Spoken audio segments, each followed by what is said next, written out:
Bem-vindos! No episódio de hoje falamos de medicina legal, uma área que cruza a medicina, a ciência, também direito. Não faz só autópsias, é responsável por perícias forenses, além de várias análises, entre outras atividades. Como funcionam? Porque são pedidas até mesmo pela Justiça. Que importância tem a avaliação forense feita às vítimas, por exemplo, de violência doméstica e abuso sexual? O nosso convidado vai ajudar-nos precisamente a perceber estas e outras questões. É ele o Dr. Francisco Corte Real, Presidente do Conselho Diretivo do Instituto Nacional de Medicina Legal e Ciências Forenses. Este é um podcast da Renascença em parceria com a Ordem dos Advogados. Tenho comigo, por isso, o bastonário Dr. João Massano. Bem-vindos. E começamos de uma forma muito geral, até para que se perceba que não se fazem só autópsias. Que atuação é esta e que áreas de atuação, de forma muito breve, tem o Instituto de Medicina Legal? Ora, muito bom dia. Queria, em primeiro lugar, agradecer o convite para estar aqui hoje. Tenho muito respeito pela Rádio Renascença desde há muitos anos e, portanto, é um gosto de estar aqui e muito respeito pela Ordem dos Médicos. São duas instituições basilares, dos advogados, peço desculpa, duas instituições basilares do nosso país e, portanto, a Ordem dos Advogados com intervenções ao longo da nossa história, muito, nas últimas décadas, muito fortes, muito importantes. E a Rádio Renascença é uma instituição da comunicação social que nos merece todo o respeito e, portanto, é um gosto de estar aqui. Ora bem, a medicina legal muitas vezes é conhecida exatamente pelo facto de fazer autópsias e, portanto, lidar com os mortos, mas faz muito mais perícias em vivos do que em mortos. Faz perícias de clínica forense, referiu bem, na área da avaliação do dano corporal em direito penal, direito civil, direito do trabalho, faz exames sexuais, faz exames de psiquiatria forense, exames de psicologia forense, depois faz exames na área da genética forense, investigações de parentesco, criminalística biológica, identificação de genética de corpos, na área da toxicologia forense, em vivos e em mortos, por exemplo, determinações de alcoolemia em acidentados de viação, nas contraprovas, no âmbito do Código da Estrada,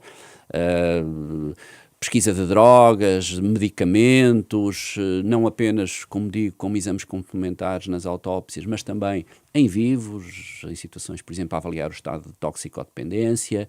E, portanto, a medicina legal é uma área científica muito abrangente e, portanto, que, como referiu bem, é conhecida mais pela parte das autópsias, mas faz muito mais exames em vivos. Em termos de percentagem, como é que estamos? Ou seja, as autópsias representarão no globo do vosso trabalho quanto? Tem essa ideia?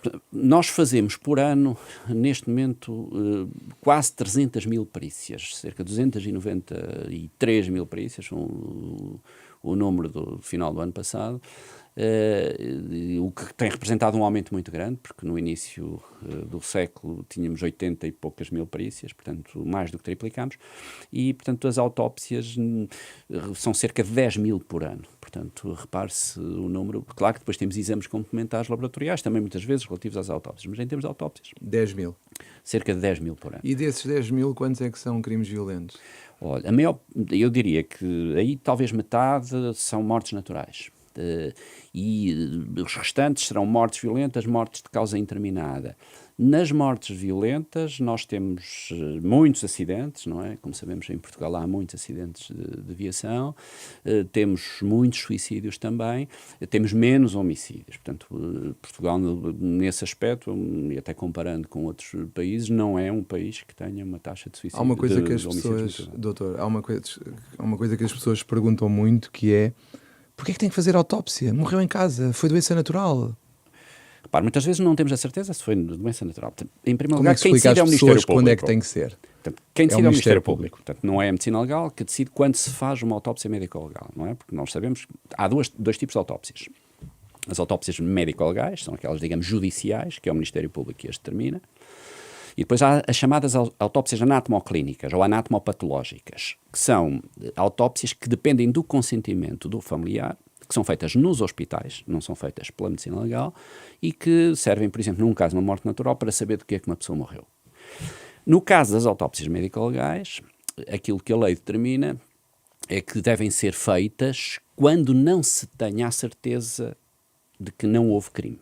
Portanto, havendo alguma dúvida, deve ser feita uma autópsia médica. Quem determina é o Ministério Público. Mas como é que o Ministério Público, que base é que ele tem? Bom, porque não são médicos. Não são médicos. Bom, em primeiro lugar, houve-se testemunhas, o próprio exame do local, as informações que são levadas pelas autoridades policiais e depois leva o próprio exame do hábito externo do cadáver, que é feito por nós e que também ajuda à decisão do Ministério Público no sentido de saber se dispensa ou se... Então, na prática, se morrer um familiar, o que acontece é, vai o médico declarar o óbito e se esse médico tiver dúvidas tem que informar o Ministério Público, é isto? Vai, exatamente. Portanto, é para explicar às pessoas como é que isto funciona. Ou seja, tem que haver sempre um exame feito por um médico e esse exame... E a regra normalmente é o seguinte, se souber exatamente que a pessoa tem uma determinada patologia e se é expectável que ocorra a morte... Uma doença pré-existente, uma doença grave, e que um médico que conheça esse historial, ou o médico assistente, ou outro médico que tenha visto a pessoa nos últimos 7 dias e que certifique, e que diga esta pessoa morreu por este motivo assim, e não havendo, nem do ponto de vista dos familiares, nem da autoridade policial, qualquer indício, normalmente o Ministério Público dispensa, a não ser, por exemplo, que seja casos de pessoas novas, de uma criança, ou de alguém que... Ou então que haja, por exemplo, aí, mesmo não havendo suspeita de crime, mas pode haver seguros, pode haver outros fatores que levem a que o Ministério Público Mas aí é o Ministério Público. É o Ministério Público. Diga-me o seguinte, que conselho é que daria às pessoas, uma vez que há aí uma preparação prévia, quando há doenças pré-existentes, quando existe esse tipo de doenças, porque as pessoas não sabem, as pessoas são surpreendidas, certo, em princípio com uma morte e não sabem o que fazer. Certo. Que conselho é que dará quando essas pessoas têm doenças pré-existentes? Aos familiares, para que não tenham que passar pelo ritual da autópsia ou ter qualquer dúvida? Em primeiro lugar, gostava de dizer, há pessoas que querem autópsia. Sim, mas isso é... Alguns familiares que querem a autópsia, mesmo porque às vezes têm receio que possa haver alguma doença familiar que também abrange outras pessoas e, portanto, alguns querem. Normalmente as pessoas não querem. O conselho que eu dou aí é que chamem um médico que habitualmente assiste a pessoa, um médico assistente, um médico de família, um médico que tenha visto a pessoa, para que seja esse médico, digamos, ateste e afirme aquilo que a pessoa tem. Porque se for um médico que não conhece o historial da pessoa, pode ter alguma dificuldade. Portanto, o conselho que eu dou é exatamente sempre esse. Sempre um médico que conhece o historial clínico para que exatamente, possa atestar essa situação. Perante o Ministério Público, para que não haja... Mas tem sempre que ir ao Ministério Público. A regra... Para que o Ministério Público liberte a situação, é isso? Repare, os nossos cá têm que ir sempre ao Ministério Público. Portanto, o Ministério Público, qualquer corpo que seja identificado nestas circunstâncias tem que ir sempre ao Ministério Público. E o Ministério Público é que determina a autópsia ou a sua dispensa. Há situações na lei em que o próprio Ministério Público não pode dispensar e que estão identificadas como acidente de viação com morte imediata, acidente de trabalho, morte imediata e morte, isto foi a última alteração da lei, morte sob custódia policial. Portanto, nesses casos a autópsia é obrigatória. Nas restantes fica ao critério do Ministério Público. Se o Ministério Público entende que de forma segura está afastado da hipótese de crime, pode dispensar. Nomeadamente quando o médico assistente atesta. Nomeadamente uma quando doença o médico pré-existente. Exatamente. Falámos e sublinhou o aumento da chamada do Instituto a várias perícias. Perguntava-lhe porquê que acha que isso acontece, esse aumento, e se isso tem revelado alguma dificuldade depois em dar tanta resposta. O aumento do pedido de perícias é normal numa sociedade desenvolvida, ou seja, as pessoas são mais conhecedoras dos seus direitos e ainda bem que assim é, e portanto querem as situações esclarecidas. Quais é que foram as perícias que aumentaram? Peço desculpa. Só para as pessoas perceberem o esclarecimento das pessoas e... Muito especialmente perícias de avaliação do dano corporal, designadamente a avaliação do dano corporal em direito civil. Ou seja, hoje em dia as pessoas sabem, se tiverem um acidente de viação, sabem que podem ter direito a uma indemnização e, portanto, pedem um exame por qualquer lesão que tenham, mais grave ou menos grave, portanto, podem pedir um exame. Porque determina o montante de indemnização que têm direito. Exatamente. Portanto, o montante indemnizatório pode haver acordo entre as partes, e aquilo que nós já entendemos muito bem que haja, ou seja, não há necessidade das pessoas irem a tribunal para terem uma indemnização na sequência de um acidente de viação, pode haver acordo entre a pessoa e a companhia de seguros. Aquilo que nós defendemos é que esse acordo deve ser feito de forma justa, e o ser feito de forma justa é, a companhia de seguros normalmente tem um médico ou especialista em medicina legal ou com a competência em avaliação do dano corporal, e entendemos que a pessoa também deve ter, para que haja um acordo justo. No fundo, só para explicarmos, isso também pode acontecer no direito do trabalho. Pode acontecer no direito do trabalho. Em acidentes de trabalho. O que eu queria, e uma vez que isto é um podcast que eu considero que também deve servir para as pessoas perceberem o que é que devem fazer, eu gostava que na sua exposição dissesse também, no fundo, os conselhos que daria às pessoas nestas situações. Há uma ligeira diferença relativamente ao acidente de trabalho. O acidente de trabalho é declaração obrigatória e, portanto, segue um processo próprio. O Sr. isso conhece melhor do que eu e, portanto, é diferente. Isto porquê? Porque foi uma forma que a própria sociedade arranjou de proteger os sinistrados do trabalho. Portanto, não há aquilo que acontece na área civil em que há um acordo e, portanto, nós próprios defendemos que deve haver acordo na área civil, mas o acordo seja justo. O acordo justo, aquilo que nós defendemos é, como as companhias de seguros têm médicos, especialistas em medicina legal competentes, que os sinistrados também tenham. Esses médicos podem ser médicos que não pertençam ao Instituto, não é? Por isso nós fazemos muitos cursos, designadamente de avaliação do dano corporal ou cursos de especialização em medicina legal e ciências forenses, para que haja médicos formados. Para quê? Para que também não haja sobrecarga dos tribunais. E, portanto, só nos casos em que não há acordo entre as partes, então aí recorrer ao tribunal e o tribunal, naturalmente, requer ao Instituto a perícia. Mas, no fundo, o que as pessoas devem ter é, vem o perito da seguradora, vem o perito da pessoa e depois, aqui, pode ou não pode haver uma intervenção mediadora do Instituto? Pode haver a dois níveis. Eu gostava que explicasse para as pessoas saberem. Muito bem. Qualquer pessoa pode solicitar ao Instituto uma perícia de avaliação de dano corporal a título particular. Não precisa de recorrer ao tribunal. E, portanto, isso acontece com frequência. Mas pode também recorrer a um médico privado, desde que, e é o conselho que eu deixo, que tenha formação em avaliação do dano corporal. Há uma competência na ordem dos médicos, a competência em avaliação do dano corporal, tem médicos inscritos, e, portanto, é o conselho que nós damos. Não havendo acordo, então aí intervém o Instituto a nível judicial. Portanto, mas aliás, não só nesta área da avaliação de dano corporal, em qualquer outra área, o Instituto pode fazer perícias a título particular, até uma autópsia médico-legal.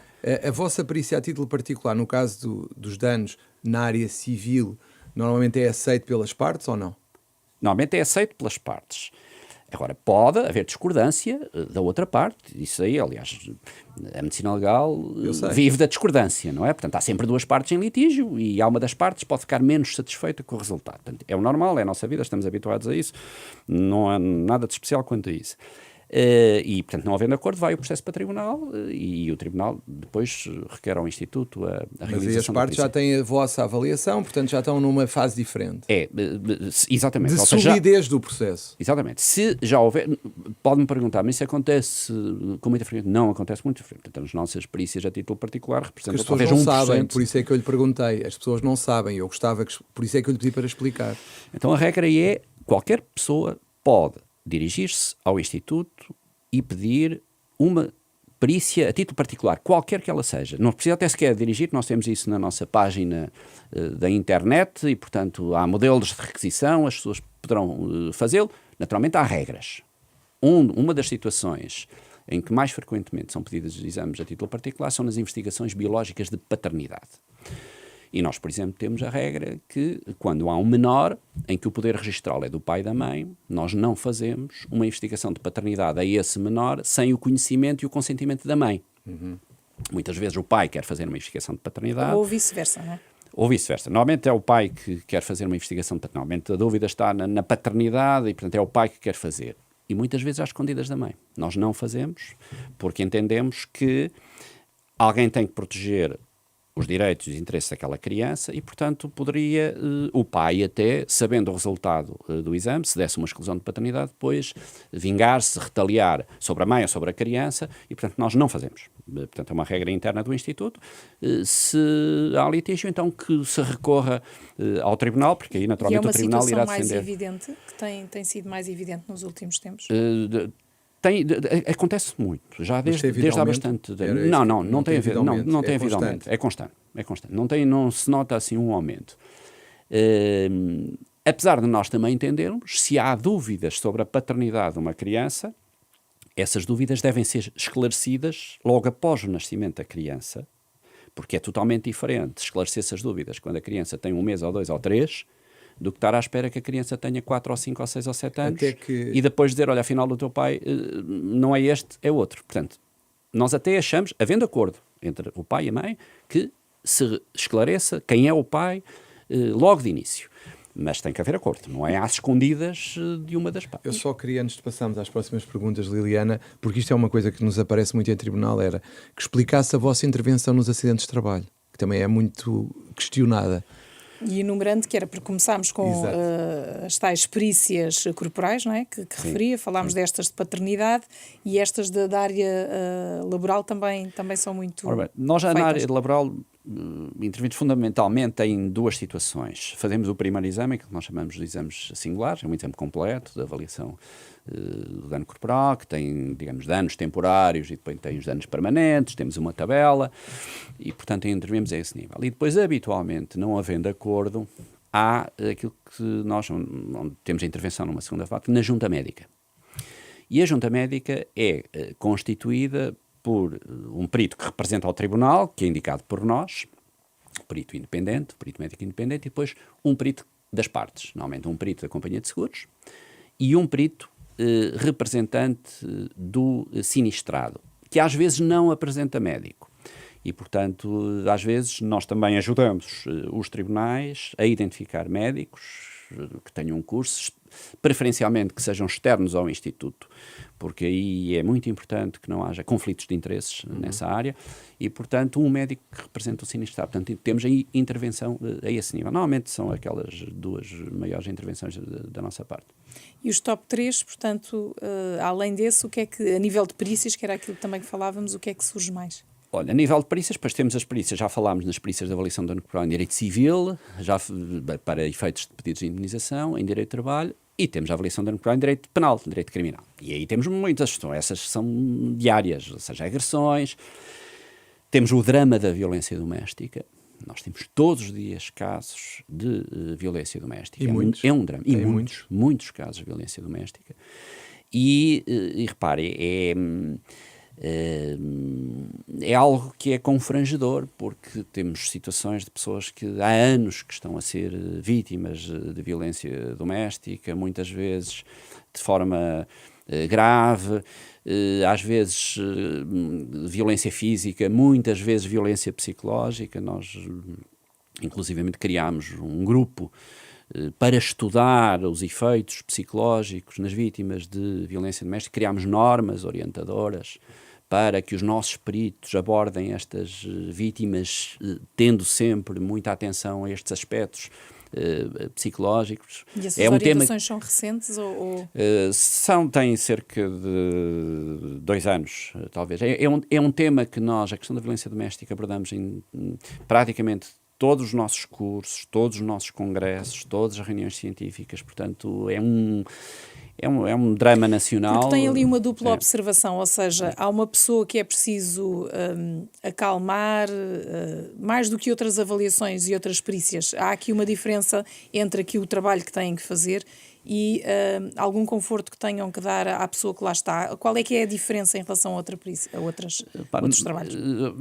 Muitas vezes é isso mesmo, é que a vítima está num ambiente familiar, está numa situação em que nós observamos que há a tendência repetitiva. Enquanto, por exemplo, uma agressão na rua acontece naquele momento e provavelmente pode nem voltar a acontecer, no caso da violência doméstica, sabemos que a pessoa muitas vezes sai dali e volta para o seu meio. E, portanto, nós temos também, para além da perícia, temos depois a parte da assistente social, a parte da psicologia. Portanto, temos para orientar, para dar alguma informação também às pessoas, para além só da colaboração com o tribunal, não é? Que é o que nós estamos a fazer. A perícia é colaborar com o tribunal. Que conselhos é que daria, ainda mantendo naturalmente o tema da proteção da mulher, é que daria às pessoas, às mulheres que são vítimas de violação e de abusos sexuais?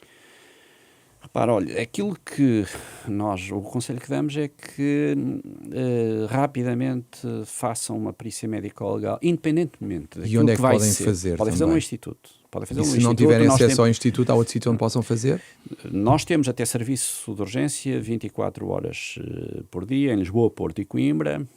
E quem está fora desses centros?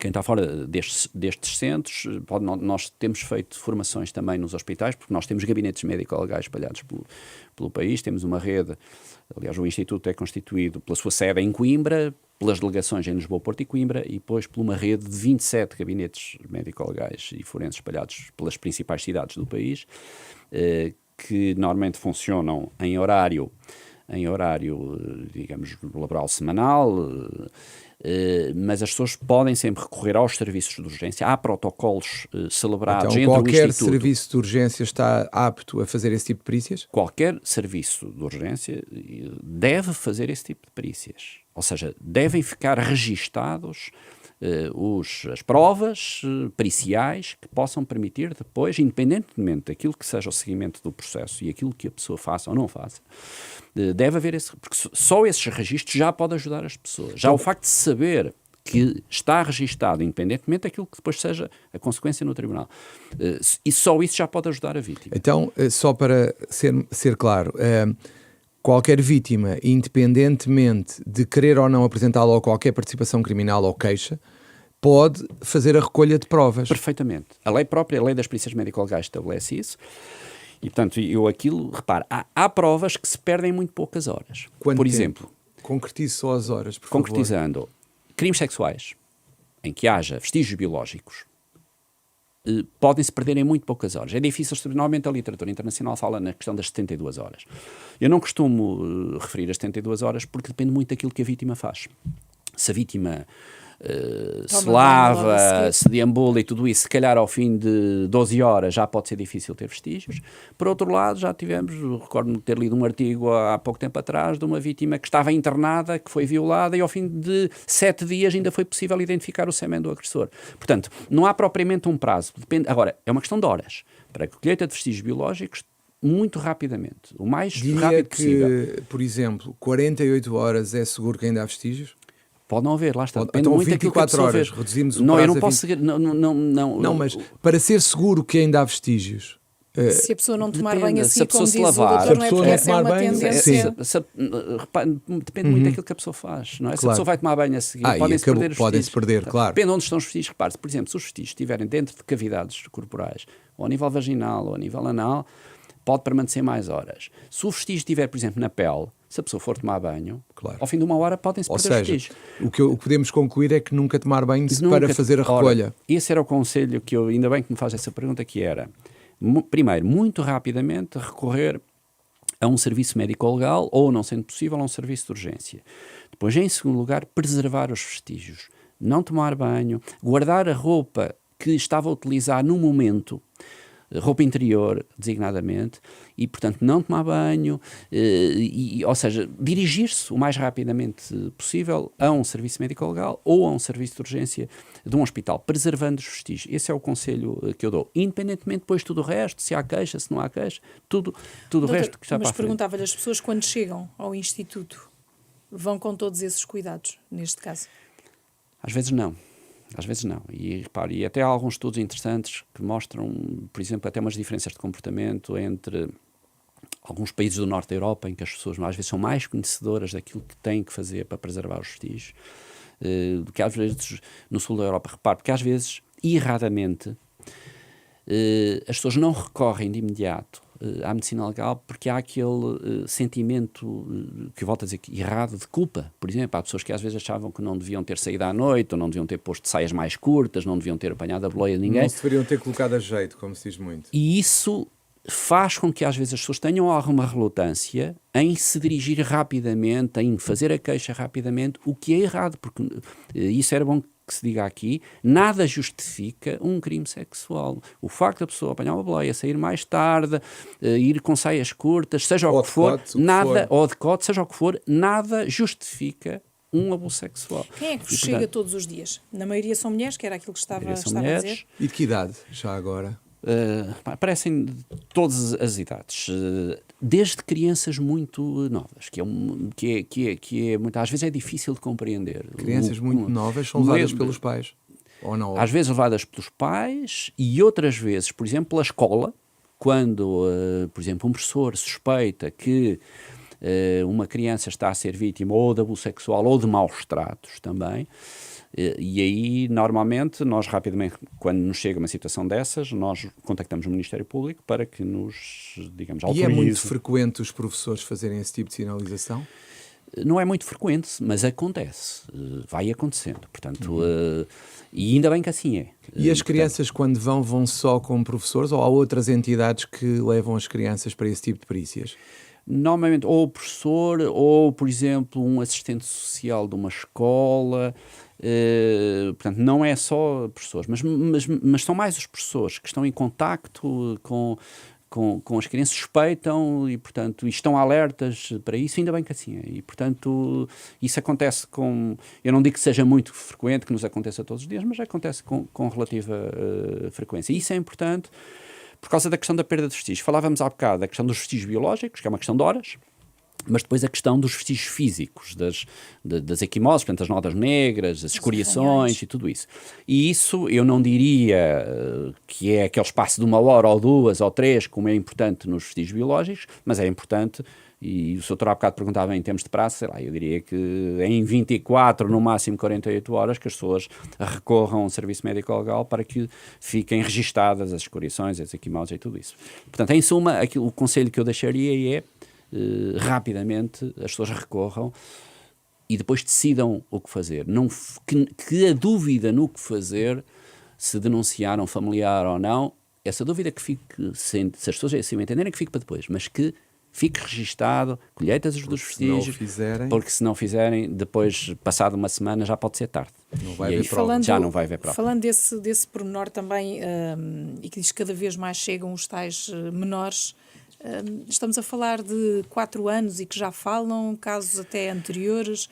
Qual é a percepção que tem do terreno do vosso Eu não estou trabalho? a falar que cada vez mais chegam, continuam a chegar e, portanto, nós às vezes até crianças de 2 anos. Se há mais casos ou se são mais conhecidos agora, não é? Também. Muitas vezes é esse facto de serem mais denunciados. Não podemos afirmar que haja hoje em dia mais casos do que havia, porque isto é um problema longo desde há muitos anos, tal como a própria violência doméstica. Agora é mais denunciada. Agora, nós temos situações de crianças, por exemplo, com 2 anos, com 3 anos, ou seja, e o que a nós mas nesse caso são as creches, não é? Que são as creches, por exemplo. O que a nós que estamos habituados a isto nos custa muito, quer dizer, mesmo nós que fazemos perícias há muitos anos, muitas vezes pensamos como é que o ser humano consegue ser tão mau, que consegue fazer mal a crianças tão pequenas. Isso existe.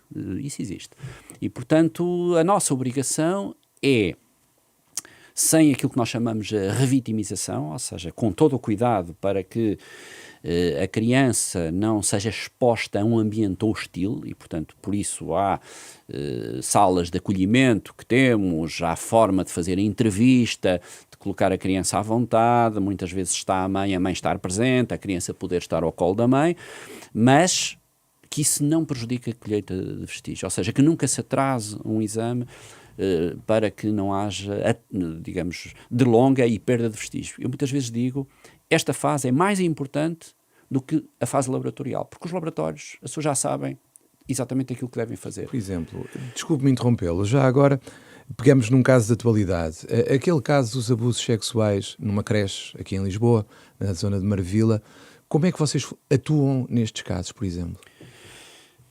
Nós podemos atuar ou casos isolados, ou em casos em que haja suspeita de abusos de várias crianças. E aí, sempre por orientação do Ministério Público, portanto, nós podemos fazer exame ou a um ou a mais crianças. E, portanto, o objetivo é sempre este, recolha de vestígios, sejam os biológicos, sejam vestígios físicos, no sentido de tentar, digamos, colher toda a prova possível. E, portanto, e eu saliento que aquilo que mais contribui para o sucesso ou insucesso da investigação é a rapidez com que é feita a perícia médico-legal, portanto, que é ordenada e que é feita a perícia médico-legal, e, digamos, aquilo que as vítimas ou quem está à volta das vítimas faz para proteger os vestígios. Porque eu volto a dizer que em termos laboratoriais está absolutamente standardizado, não apenas em Portugal, mas a nível internacional. As pessoas que trabalham nos laboratórios sabem perfeitamente o que devem fazer.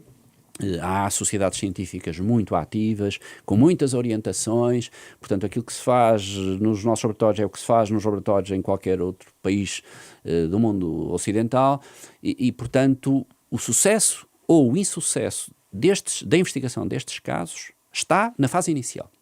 As pessoas, por exemplo, não sabem como despir uma roupa e que eventualmente podem colocar um lençol branco para acolher tudo o que... Ora, exatamente. Ajude-nos a muito perceber bem que dito. isso, por exemplo, quem não é da área, não é? E quem não vai tendo esta formação, ssão coisas que podem fazer toda a diferença. Toda a diferença. Repara, o conceito que nós damos é, se as pessoas estão com uma determinada roupa, é não tirarem a roupa, ir imediatamente com a roupa que têm vestida, com os vestígios que têm rapidamente a medicina. Porque disse muito bem, há formas corretas de se retirar a roupa. Pode haver um cabelo do agressor que cai nesse tal lençol branco ou num papel branco, que nos pode ser a única prova que permite identificar o agressor. Portanto, isso é muito importante. No caso das crianças de Marville, alegadamente, estamos a falar de um período de cerca de 2 anos.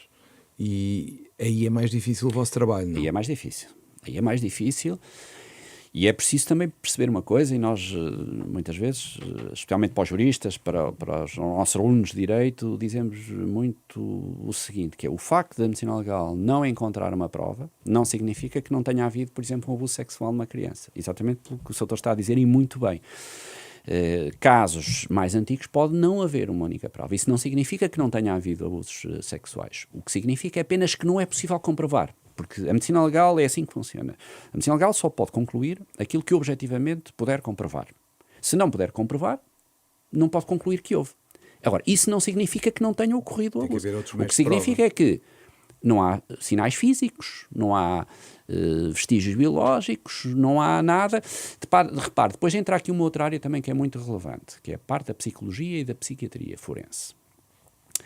Que muitas vezes, não havendo vestígios físicos, pode haver provas a esse nível também, que é uma área das ciências forenses também muito relevante. Os testemunhos, a validade dos testemunhos de uma criança, por exemplo. Que é também feito por vós, que é para as pessoas perceberem que vocês não fazem só o outro tipo. Exatamente, é também feito por nós. Por psicólogos, por médicos psiquiatras. Portanto, ou seja, não é obrigatório que haja um vestígio biológico ou que haja, digamos, um sinal físico, uma nódoa negra, uma escoriação, para que se tenha uma prova de que houve um determinado abuso, uma determinada agressão. Portanto, esse nível é também um nível muito importante, muito relevante, e, portanto, nós fazemos um... Se puder também fazer a ligação com o caso das crianças de Alcácer, que infelizmente tem algumas semelhanças, acho que era importante para todos percebermos. Ora bem, eu, sem falar concretamente... Não é concretamente, é em abstrato, o que é que vocês podem fazer? Em abstrato. Portanto, aquilo que nós fazemos nestes casos é perícias a estes diversos níveis. Portanto, se for uma perícia de uma situação que tenha ocorrido nos dias anteriores, no próprio dia, nós temos um determinado tipo de intervenção, com a intervenção não apenas do médico para fazer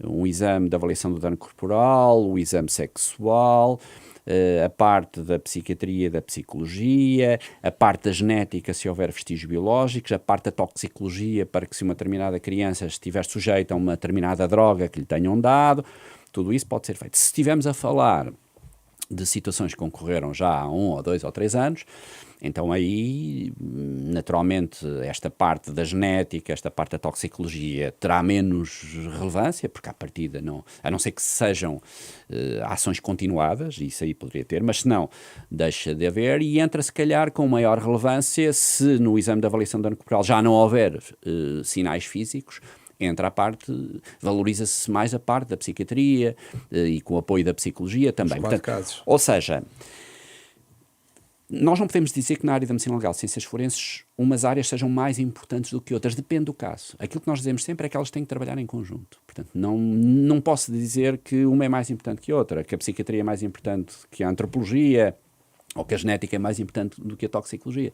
Cada uma delas contribui deve trabalhar em conjunto, isso é que é importante, e portanto aquilo que nós defendemos é que tudo deve ser conjugado num processo, e as diversas áreas forenses devem trabalhar em conjunto. E, portanto, por exemplo, neste caso das crianças que estávamos a falar, não sabendo, falamos todos genericamente de um abandono, mas há todo um conteúdo que se desconhece e, portanto, nesse avanço o leque de avaliação é vasto. É vasto, repare, e também, ainda bem que faz essa pergunta, a medicina legal também não trabalha de forma isolada.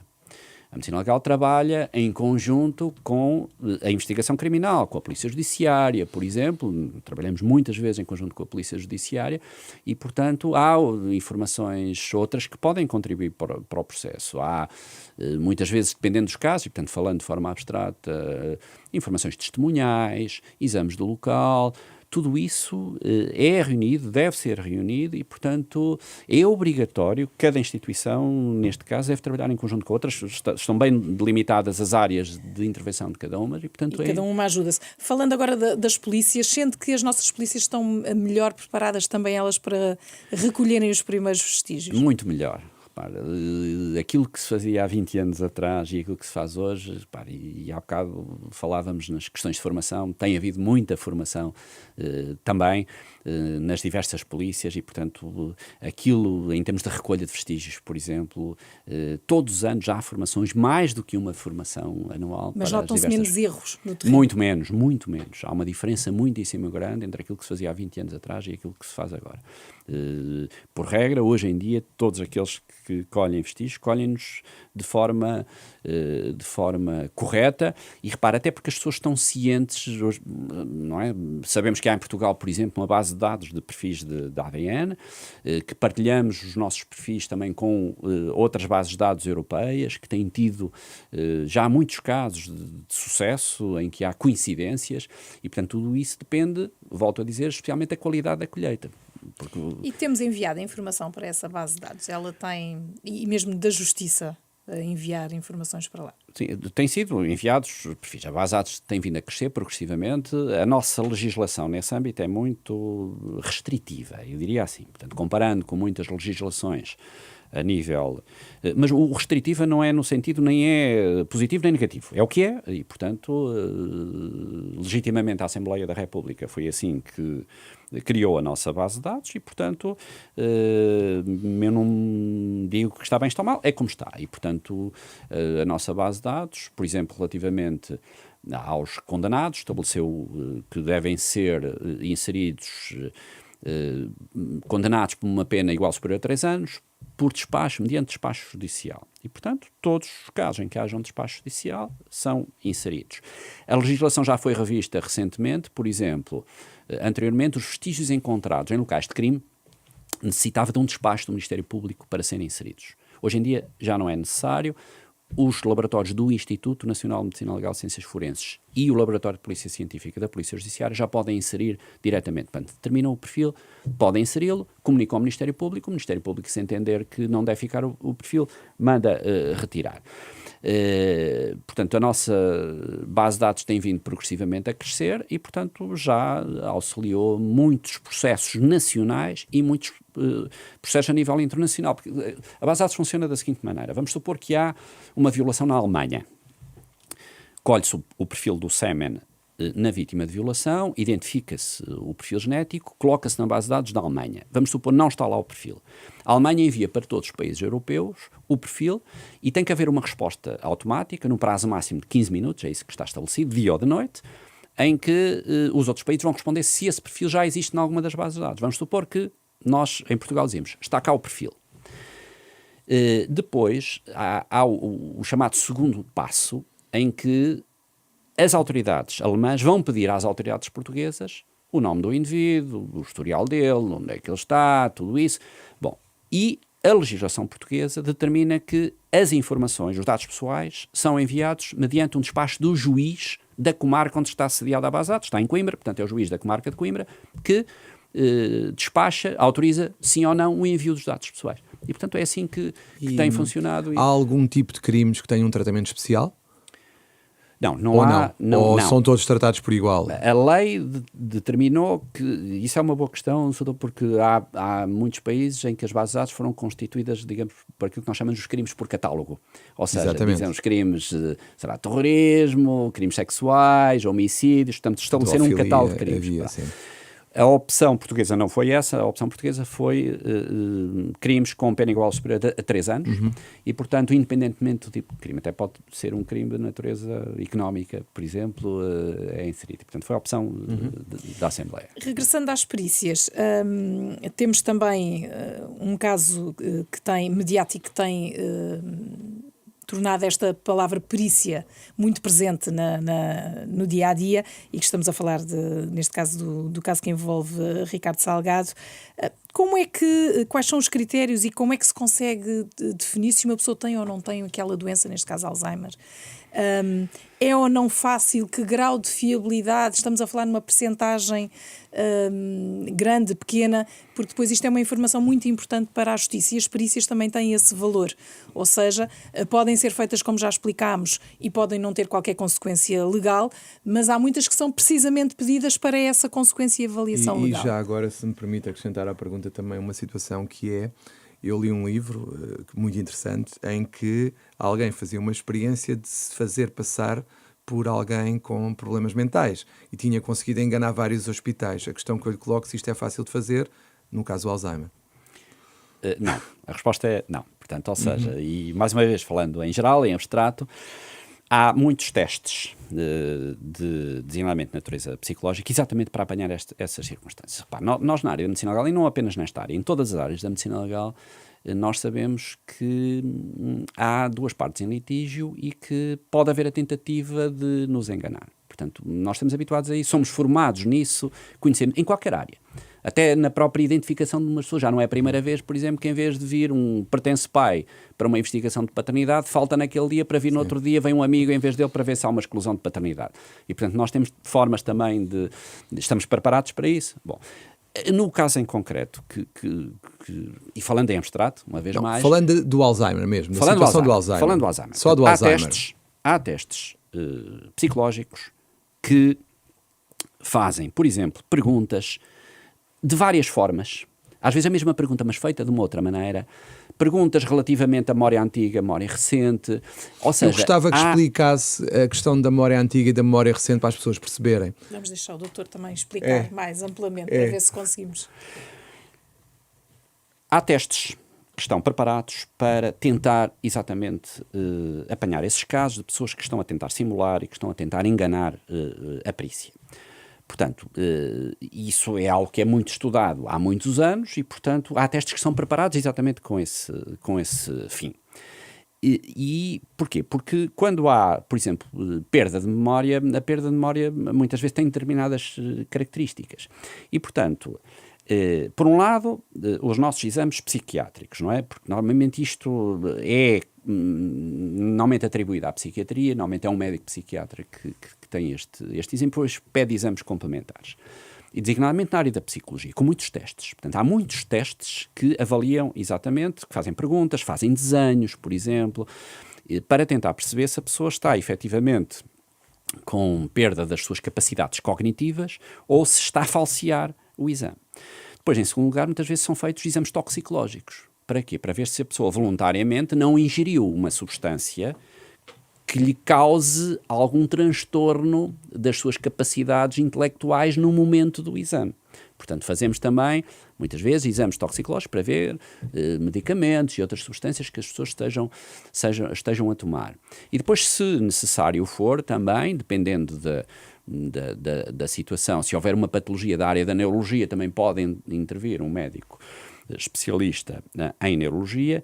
Portanto, repare, estas entrevistas normalmente são entrevistas longas, abordagens muitas vezes dos mesmos temas feita de forma diferente, muitas vezes ouvindo os familiares também, e portanto é tudo conjugado que leva a uma determinada conclusão. A pergunta, doutor, que me está a fazer, se é fácil enganar, não é fácil. Não é fácil enganar. Estamos a falar de testes que estão validados, de são pessoas... São feitos os mesmos testes? Não são feitos os mesmos, há uma panóplia grande de testes. Essa também é uma questão, porque conforme o técnico que seja chamado a fazer essa avaliação, o teste pode ser diferente e o método também. O teste, a autonomia técnico-científica dos peritos, o que importa é que os testes estejam validados. Repara, já as situações não são sempre as mesmas e há testes que são mais adequados numa determinadas circunstâncias e outros testes noutras circunstâncias. Os testes, normalmente os testes que utilizamos são validados a nível nacional ou pela própria ordem dos psicólogos, por exemplo, estamos a falar de testes psicológicos, ou então por... normalmente é a ordem dos psicólogos ou através de grupos que têm que publicar, portanto, que fazem estudos em conjunto alargado de pessoas e depois que publicam os resultados destes testes. Mas a escolha é do profissional. A escolha é do profissional, mas há também aquilo que... as auditorias técnico-científicas que nós temos. Repara, nós... dependendo dos casos, os casos também são orientados para determinados peritos, consoante a complexidade, e também conhecendo a experiência dos também peritos. pode levar, não é por tanto exemplo... o mediatismo, eu não diria tanto o mediatismo, mas mais a questão da complexidade dos casos. E, portanto, muitas vezes não é apenas um único perito, pode ser um conjunto de peritos, pode ser uma perícia colegial. Foi o que aconteceu neste caso? Ou cingiram-se apenas a um perito? Eu preferia não falar no caso em concreto, mas E ser feito em Lisboa ou no Porto, ou seja, há razões em que um caso de Lisboa possa ir para o Porto, porque haveria indicação de que teria sido feito não em Lisboa, até neste caso. Que razões é que podem levar, por exemplo, a essa deslocação territorial? Isso, olha, as razões podem levar... Por um lado, isto é um Instituto Nacional, é indiferente do local onde é feito, mas, por exemplo, se nós tivermos uma situação em que uma determinada pessoa que vem ser sujeita a uma perícia já foi avaliada a título particular por vários outros colegas em hospitais privados de uma determinada região, pode ser um motivo, por exemplo, para que a perícia seja feita noutra região do país, por exemplo. Ou seja, aquilo que tentamos sempre é que haja, é garantir a independência, ou seja, que não haja... sabemos que somos um país não é muito grande, mas tentamos sempre, e fazemos isso, por exemplo, já agora até numa outra área que ainda não falámos, no Conselho Médico-Legal e os casos de negligência médica.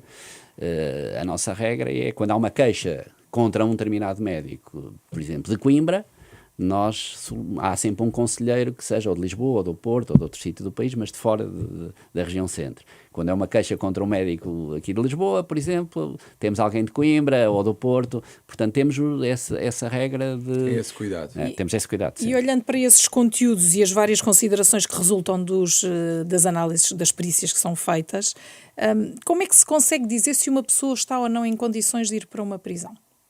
Qual é o nível de aflição que se faz? Isso cai muito na perícia de psiquiatria forense, cai muito também nos testes psicológicos que são feitos e, portanto, ao fim e ao cabo é tentar perceber se aquela pessoa tem ou não tem consciência da sua situação, das consequências de uma prisão, da sua autonomia. Portanto, ao fim e ao cabo, são avaliadas as capacidades cognitivas daquela pessoa. Portanto, há muito... E neste tipo de doença é frequente no espaço de meses, por exemplo, e se as perícias forem repetidas, haver conclusões completamente distintas? Está-me a falar da doença de Alzheimer? Sim, no Alzheimer. A doença de Alzheimer, como nós sabemos, infelizmente, é uma doença normalmente evolutiva, pode-se retardar um pouco ou não a sua evolução, não se sabe que haja cura, portanto, normalmente a evolução é no sentido desfavorável, pode ser mais rápida, pode ser menos rápida. Se me pergunta se é frequente, por exemplo, no espaço de poucos meses, haver conclusões completamente distintas, eu digo que não. Se me perguntar se passar 1 ano ou 2 ou 3, se isso pode acontecer, infelizmente, nestes casos de Alzheimer, pode acontecer. Mas, de qualquer forma, a evolução é sempre no sentido negativo. Não, Normalmente não há uma inversão. Não há uma inversão. Não há, pode haver uma estabilização da situação durante algum tempo. Normalmente, aquilo que nós observamos, não costumamos encontrar situações digamos, de reversão e de melhorias. Normalmente não costuma acontecer. E uma pessoa que tenha Alzheimer, faz sentido haver uma execução de pena? Depende. A pessoa pode ter Alzheimer. Depende da pessoa em concreto. E não há uma resposta, porque Mas, uma pessoa pode ter Alzheimer e ter consciência. Se pudesse só explicar. A pessoa pode ter Alzheimer e isso dificultar-lhe apenas a memória, mas pode ter consciência da generalidade dos seus atos, das consequências de uma prisão, e pode haver situações de Alzheimer, infelizmente todos nós conhecemos, de pessoas que praticamente não reconhecem os filhos, não sabem o ano em questão, portanto, ou seja, a resposta Depende é difícil. do estádio em que esteja a resposta a é muito doença. difícil. Portanto, pode haver, cada caso é um caso. Portanto, nós temos situações de Alzheimer que são muito tenues, em que as pessoas têm consciência, portanto, ou seja, respondendo à questão em concreto, só a circunstância de ter um Alzheimer não nos permite concluir que aquele indivíduo não pode ser preso. Não, isso não. Portanto, depende da evolução do caso, em Mas se a concreto. pessoa não tiver consciência, como disse há pouco, a prisão de pouco serve. Pois, isso aí... Não, mas se a pessoa já estiver naquele estádio em que nem conhece filhos, nem família, que já está totalmente alienado do mundo, qual é a vantagem de uma prisão neste caso? Sim, isso concordo.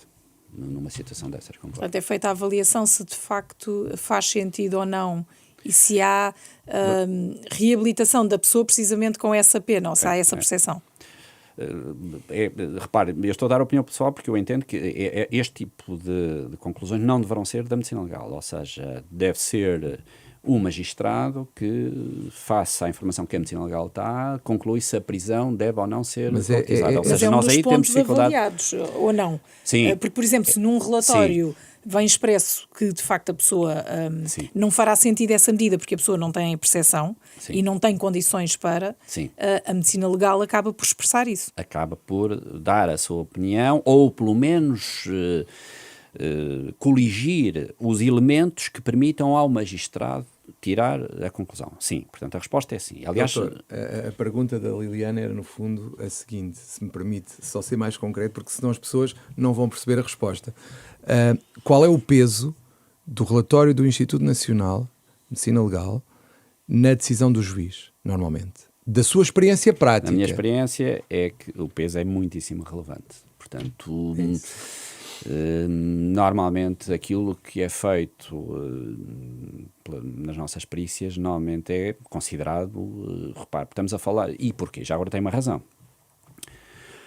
Os nossos peritos são independentes, portanto, e isso é muito, a imparcialidade é muitíssimo importante. E depois, a forma como são escolhidos, por exemplo, nós temos regras ou são peritos do mapa, ou regras de contratação são exigentes, e, em segundo lugar, casos mais complexos são normalmente atribuídos a peritos com experiência, com anos, ou seja, eu diria, temos um melhor que pode existir em cada uma das circunstâncias, portanto, independência e qualidade.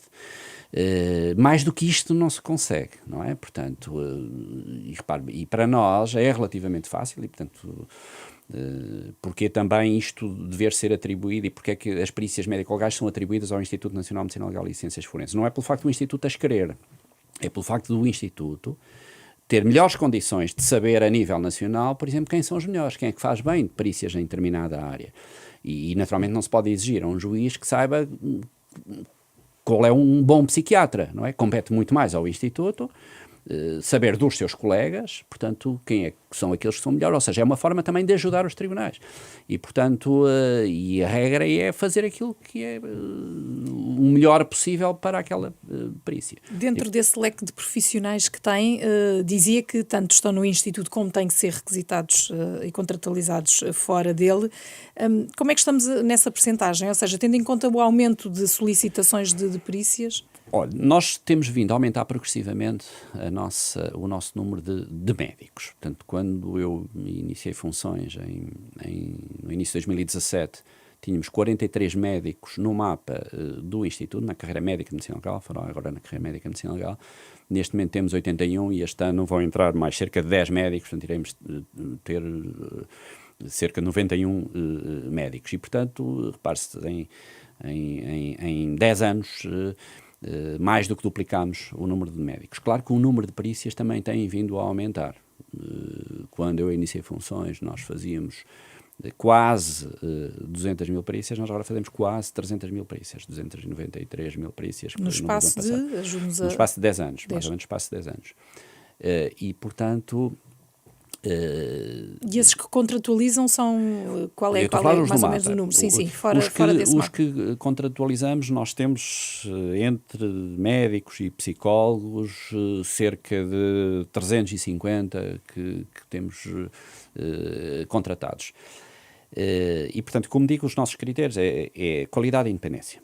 Isso é importante, ou seja, e isso felizmente nós temos muito na medicina legal. Repare, e designadamente a questão dos médicos no mapa. Nós temos uma equipa excelente, também, repare, quem vem para a medicina legal normalmente é porque gosta muito desta área, porque as pessoas que vêm para a medicina legal sabem que, por exemplo, contrariamente a um médico hospitalar que pode ter o seu consultório, um cardiologista, um ortopedista, pode fazer privado, aqui não. Portanto, nós temos a sorte de ter pessoas muito dedicadas que gostam muito da medicina legal. Porquê que aqui não? Já agora, se puder dizer às pessoas. Aqui não, porquê? Por causa de uma questão de independência. Ou seja, nós, isso é uma posição do Instituto desde sempre, nós não podemos aceitar que um médico à segunda-feira trabalhe, ao fim e ao cabo, como um magistrado. Não pode à segunda-feira estar a fazer perícias a título independente para um tribunal e depois no dia seguinte estar a trabalhar ou para uma companhia de seguros ou para uma entidade privada. Isso, quanto a nós, originaria conflito de interesse. E, portanto, não podem. E, portanto, os nossos médicos trabalham apenas e fazem perícias apenas para o Instituto Nacional de Medicina Legal e Ciências Forenses a título independente. Portanto, ou seja, têm que gostar, porque não é por uma questão de ganharem dinheiro que vêm para a medicina legal. E, portanto, isso faz com que as pessoas venham por amor a esta área. E, portanto, nós temos a sorte de ter uma equipa excelente e também a forma como isto foi construído, que tenha, digamos, pessoas dedicadas, competentes, que se dedicam só à medicina legal, estão a tempo inteiro, não é? Trabalham na medicina legal de manhã e à tarde. Não é à tarde, não vão para outros sítios, não. Trabalham de manhã, à tarde, todos os dias, e, portanto, a sua vida é a medicina legal. E, portanto... E esse número não aumenta, tendo em conta que a fatia dos contratos fora do Instituto são largamente superiores. Não aumenta porque não há muita gente a procurar este curso, porque não se abrem, não há... Neste caso, o Ministério também não permite mais contratos destas pessoas? Aqui não é tanto o Ministério. Repare, formar um médico especialista em medicina legal demora 4 anos. A especialidade tem a duração de 4 anos.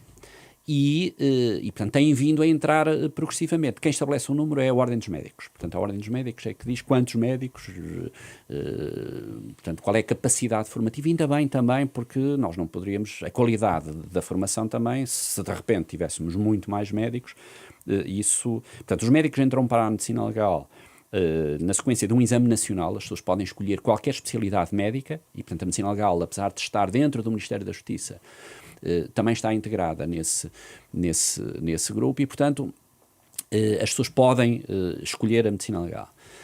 E ao fim de 4 anos saem. Ao fim de 4 acabam a especialidade e depois entram para a carreira, propriamente, para o mapa do Instituto. E isso, felizmente, houve passos dados muito significativos recentemente, porque antigamente os médicos recém-especialistas, depois do internato de 4 anos, estavam 1 ano à espera, 2 anos, chegaram a estar 4 anos, portanto, a ganhar enquanto médicos internos, mas a fazerem já perícias médicas como especialistas, sem entrarem na carreira.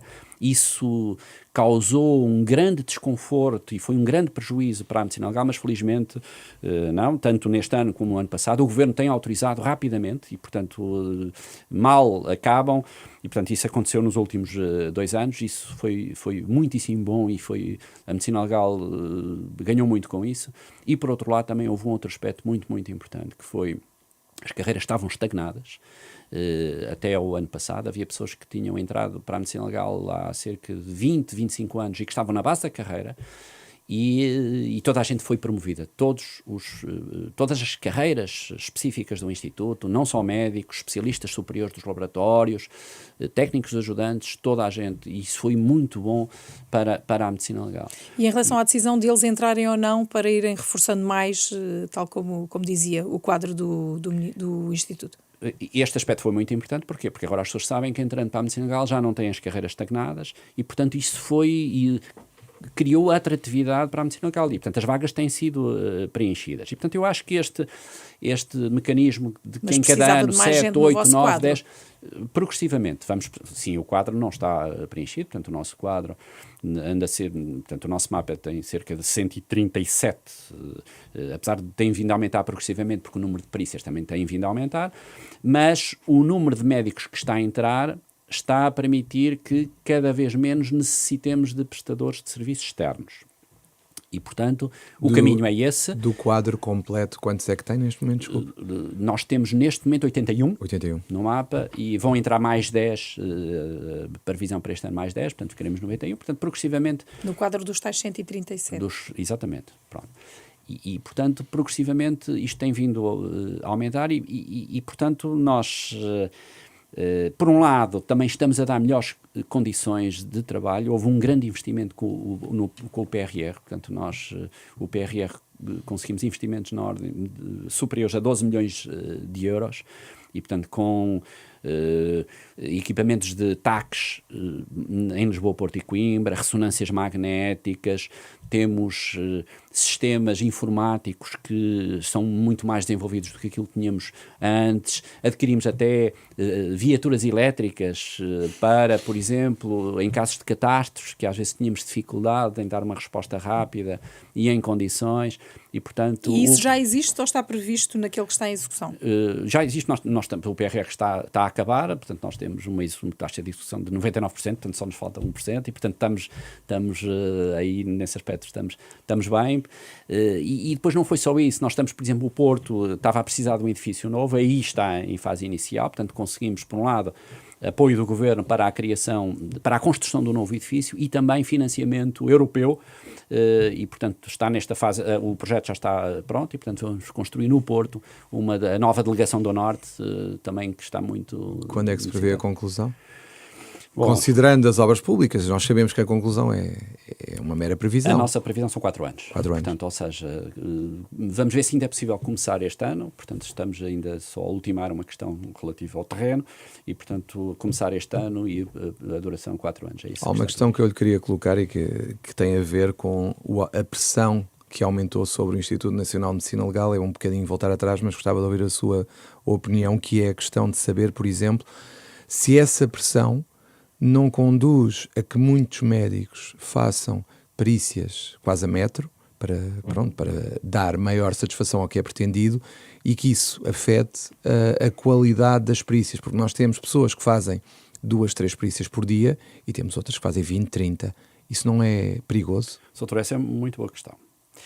E eu responderia da seguinte maneira. Portanto, nós, na medicina legal, temos... Eu resumiria 2 grandes objetivos. Por um lado, qualidade, por outro lado, celeridade.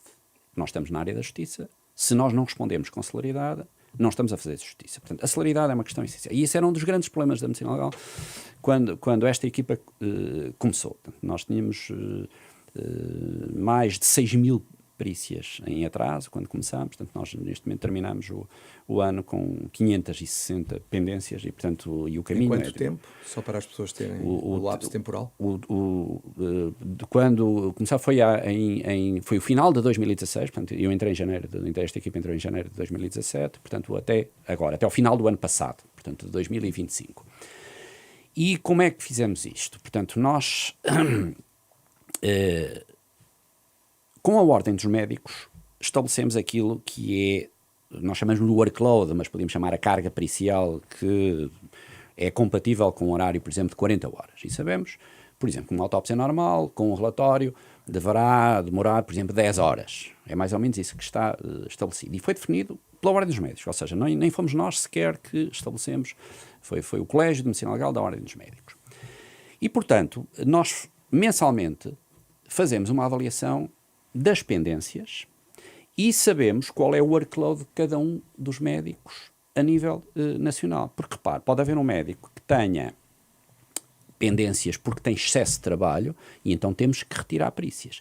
E, portanto, isso, aliás, este mecanismo que nós temos, em que tudo é contabilizado em termos periciais, portanto, o tempo de uma autópsia, o tempo de um exame de avaliação em civil, penal, trabalho, um exame sexual, tudo está contabilizado em termos de tempo, com relatório.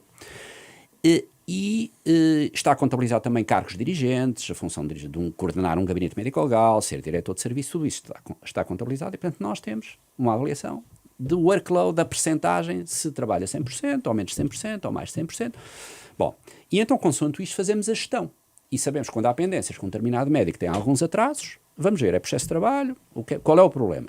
E se for processo de trabalho, podemos pôr mais médicos naquele local, podemos distribuir as perícias.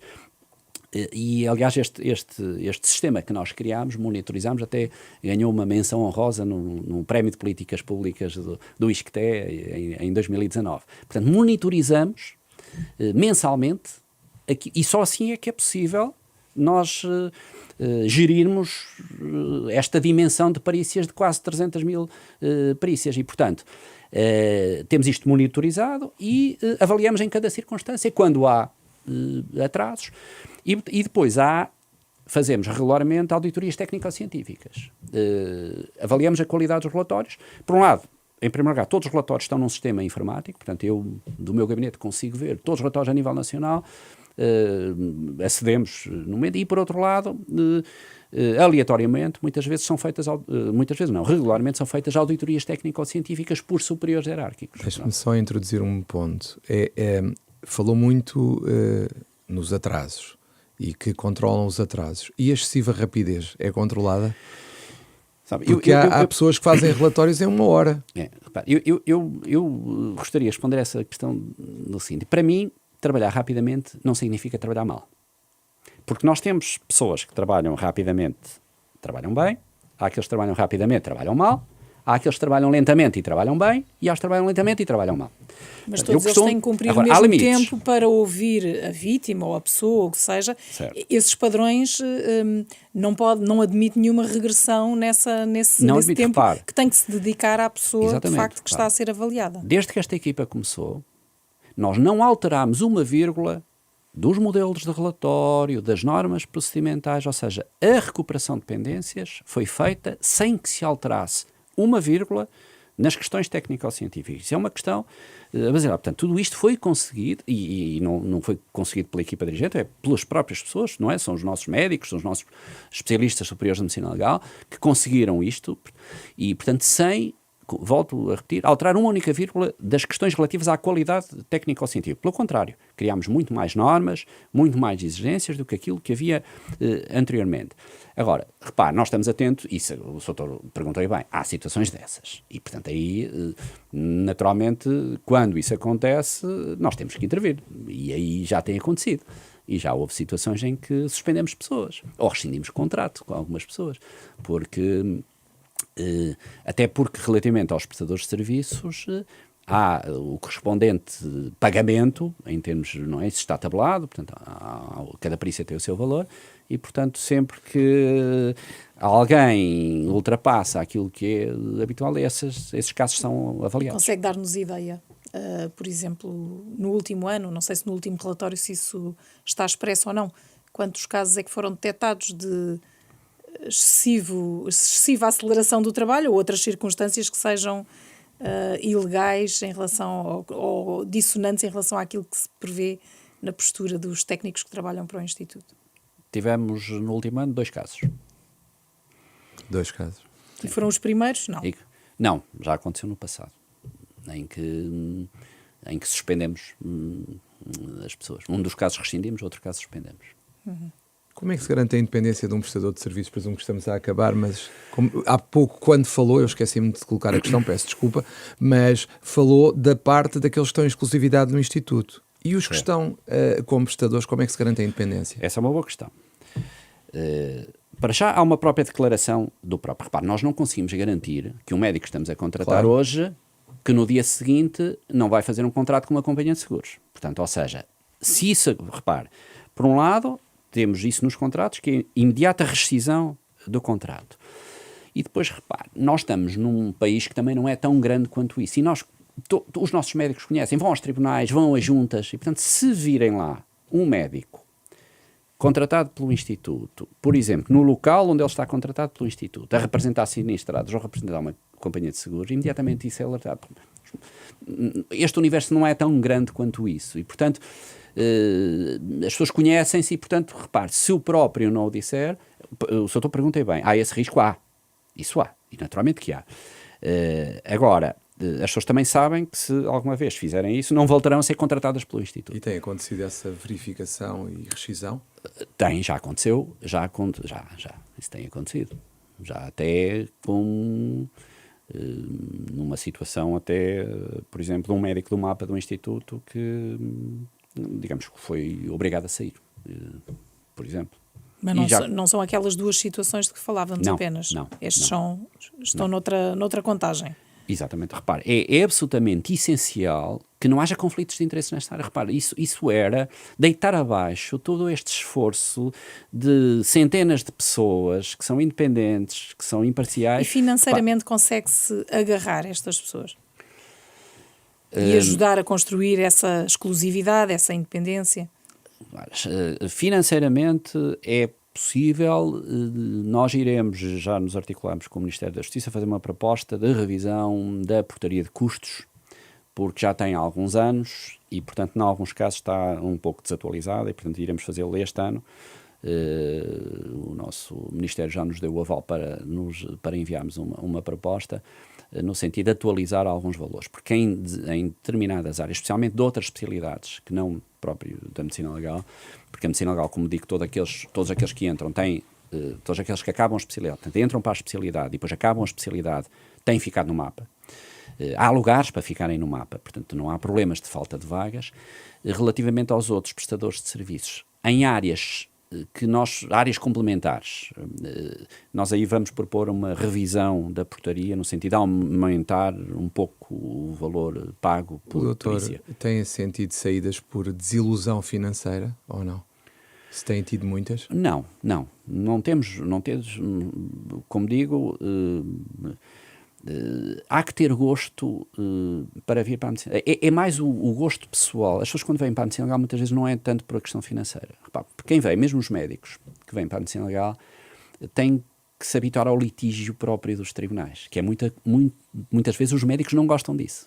Há alguns que não trabalham connosco porque dizem que não querem ter problemas com os tribunais, não querem ser chamados, não querem ter que ir a tribunal prestar esclarecimentos e, portanto, dizem, por exemplo, que não. Aqueles que vêm não se importam com isso e às vezes até gostam deste litígio, deste conflito, que é quem vem para a medicina legal também, e portanto tem que estar habituado a ser confrontados pelos advogados, nos tribunais e tudo, mas isso é bom que assim seja, faz parte do nosso sistema e as pessoas têm que explicar aquilo que fazem, têm que explicar as suas perícias, têm que fundamentar e, portanto, não há mal nenhum que assim aconteça. Portanto, quem vem para a medicina legal tem que estar preparado para isso e, portanto, normalmente quem vem mais por gosto do que propriamente para ganhar dinheiro, porque senão vão para outras especialidades cirúrgicas ou outras, cardiologia, oftalmologia, dermatologia, portanto, se vier... Doutor, antes de começarmos a gravar, e agora é mesmo para acabar, Liliana, eu presumo que estejamos mesmo no tempo, sim. Eu queria que nos transmitisse agora a nova vida que o Instituto Nacional de Medicina Legal em termos de atração teve a partir das séries americanas, dos crimes, etc. O que é que sentiram de diferente? Para isso houve uma grande atratividade, aquilo que ocorreu há 20, 30 anos atrás e que tem acontecido é uma grande atratividade para a medicina legal. Nós temos muitos pedidos de estágio, temos muita gente a querer vir para a medicina legal, nós não conseguimos sequer responder a toda a gente que nos pede estágios ou projetos de investigação ou trabalhar na medicina legal. Mas eu acho que a medicina legal tornou-se muito mais conhecida com essas séries e repare-se, e as pessoas aperceberam-se que aquilo que se faz aqui na medicina legal não é menos importante do que aquilo que se faz, por exemplo, num hospital. Lidar com a honra das pessoas, com a verdade, com a justiça, não é menos importante do que lidar com a saúde das pessoas. E, portanto, eu acho que aquilo que existia há 30 ou 40 anos atrás, em que a medicina legal era um pouco vista como os médicos dos mortos, um sítio lúgubre, sem condições, isso mudou. Portanto, nós hoje em dia já não há autópsias feitas em cemitérios ou perícias feitas em gabinetes nos tribunais sem condições, como existia há 30 ou 40 anos atrás no nosso país. Portanto, hoje em dia, as perícias médico-legais são feitas nas delegações, nos gabinetes médico-legais, com boas condições de asepsia, com exames complementares e, portanto, as pessoas hoje em dia têm uma visão da medicina legal que é totalmente diferente daquilo que existia há uns anos atrás e, portanto, mesmo estas últimas melhorias dos últimos anos que temos vindo a fazer, há outro espírito de equipa. Repara, olha, os próprios especialistas do Instituto, em conjunto, criámos um tratado de medicina legal também para ajudar os tribunais, os senhores magistrados, os advogados, a interpretarem melhor, a conhecerem melhor a medicina legal e, portanto, hoje em dia há um espírito de equipa, um espírito de colaboração muito maior do que aqui existia há uns anos atrás e as séries contribuíram muito para isso também. Só para terminar, viu este ano renovado mais um mandato. O que é que o preocupa mais no futuro da medicina legal? Olha, eu realmente estou no meu último mandato, não é? Porque a lei estabelece o limite de 4 mandatos e, portanto, aliás, tive um pouco na dúvida se quereria ou não continuar, mas como vi que da parte deste governo havia uma grande vontade de apoiar a medicina legal e demonstrou isso e, portanto, imediatamente achei que estávamos aqui numa equipa que podíamos ainda apresentar bons resultados. Eu, da minha parte, aquilo que reparo, continua neste rumo de que não saio, de que tem que haver qualidade e celeridade. E, portanto, continuamos desde o início. Tem uma luta contra as pendências também, não é? Luta contra as pendências. Ou seja, não pode haver, a medicina legal não pode, aí estamos muito melhor do que estávamos no início. Ou seja, vou dizer, nós começámos, quando eu comecei havia cerca de 6.600 pendências, nós neste momento terminámos o ano com 560 por aí e é para continuar. E em que áreas é que é pior o cenário? Há situações, por exemplo, até que se pode justificar, há situações de autópsias mais complexas em que os exames laboratoriais, por exemplo, um exame de toxicologia, às vezes não é à primeira nem à segunda, que temos hoje em dia novas drogas psicoativas em que é difícil ter padrões, ou seja, pode haver situações complexas e, portanto, isso como, digamos, orientação basilar. Depois já há situações como, por exemplo, o edifício da Delegação do Norte, que é preciso avançar, a começar a sua construção, que eu também, esta equipa também gostaria de fazer. E depois também há um aspecto muito relevante, que é, nós criámos em 2017, também quando comecei, a rede dos serviços médico-legais e forenses de língua portuguesa. E temos estado a ajudar também a colaborar com os países de língua portuguesa, a criar institutos de medicina legal, porque nenhum dos países de língua portuguesa, com exceção do Brasil, naturalmente, tinha institutos de medicina legal. Neste momento, Cabo Verde já tem um instituto de medicina legal, São Tomé e Príncipe está a criar. Tivemos a formação em Portugal de 20 médicos angolanos que vieram fazer 4 anos da especialidade de medicina legal e, portanto, esta rede que todos os anos organiza um congresso, que todos os nossos cursos são feitos por videoconferência hoje em dia para que os países de língua portuguesa possam também ter formação nesta área, naturalmente depois com exceção da parte prática, das autópsias, exames de clínica que têm que vir a Portugal e, portanto, temos criado também um espírito nos países de língua portuguesa que também tem contribuído para apoiar outros países e também em perícias, temos feito perícias também de outros países que nos pedem e, portanto, é um aspecto também que eu gostava aqui de salientar e que tem criado estes laços que permitem uma melhoria da medicina legal não apenas no espaço nacional, mas também no espaço de língua portuguesa. Muito obrigada. Estivemos à conversa com o Dr. Francisco Corte Real, presidente do Conselho Diretivo do Instituto Nacional de Medicina Legal e Ciências Forenses.